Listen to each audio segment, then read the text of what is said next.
Hello，我係 Alex，我係一名專業舞蹈員，平時嘅興趣係跳舞同埋有時打下關斗咁。自細咧我比較額角高啦，見到有啲前輩同朋友去參加呢個 program，效果都唔錯喎，咁就會心喐喐想試下。直髮就係將比較強壯啲嘅毛囊直落去一啲需要強化嘅頭髮嘅位置啦，咁就睇落會豐盈啲啦，個頭髮比較一個有自然啲嘅效果嘅一個方式嚟嘅。我覺得會方便啲咯，因為我都係一個比較懶嘅人，咁一次過搞掂就一勞永逸啦。都係想個額角可以靚少少啦，髮際線完整啲啦，多啲嘅髮型可以去嘗試去做表演咁。我會試過活髮啦、中藥焗頭嘅療程，咁每次咧都好似有少少效果，又好似冇乜咁。個效果冇咁顯著，就會開始擔心究竟係咪真係有用嘅咧？朋友普遍都會話我個額角，哇！你個額角好高喎！最深刻有一次工作嘅場合，彭老師同我講：喂 Alex， 你個頭搞佢喎！跟住我就知道，哇！好似真係問題幾嚴重，咁就想盡快解決佢。我覺得對於自己嘅形象要滿意咧，係好影響自己嘅自信。咁自信心好起上嚟咧，做咩都可以得心應手啲咯。透過同醫生去傾偈嘅時候，會更加了解到脫髮嘅資訊啦，然後都可以比較到坊間嘅方法。最重要嘅就係了解自身嘅情況，究竟適唔適合做植髮呢個療程。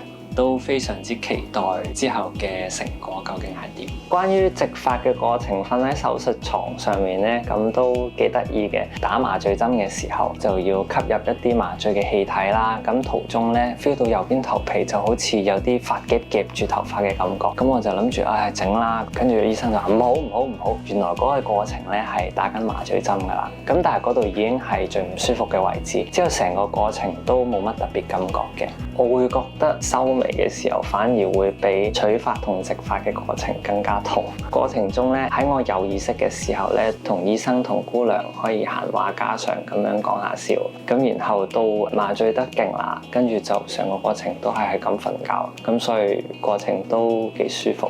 而家係手術之後嘅第8日啦，狀態十分之好，好開心啦，因為個效果係相當之唔錯嘅。返屋企護理傷口咧都十分之簡單，咁會有啲藥水同埋消炎膏俾我搽啦，都冇遇到啲咩好大嘅障礙咁。本來係額角較高嘅情況啦，預期係補咗2個髮角，咁就 OK 啦。估唔到原來有埋髮線喺前面框住，比我預期中更加好睇嘅頭髮效果咯。植髮嘅密度咧同本身生出嚟嘅頭髮密度差唔多，咁個效果睇落就會更加自然啦。咁另外咧，醫生會幫我喺植髮之前做評估啦，就會規劃咗一條髮線出嚟，就係向翻入修嘅話咧，就原來係更加靚啲嘅。呢啲都係我見醫生之前係冇諗到，亦都冇考慮到會影響效果嘅要素啦。咁另外喺植髮嘅流程方面咧，都好舒服㗎。翻到嚟咧，基本上跟住流程食藥然後姑娘帶我去準備取髮嘅過程大家都好細心，同埋會減緩我一啲做手術前嘅擔憂同壓力。咁成個過程都冇乜特別痛楚啦，做完就可以翻屋企休息咁樣，所以都幾順暢嘅個流程。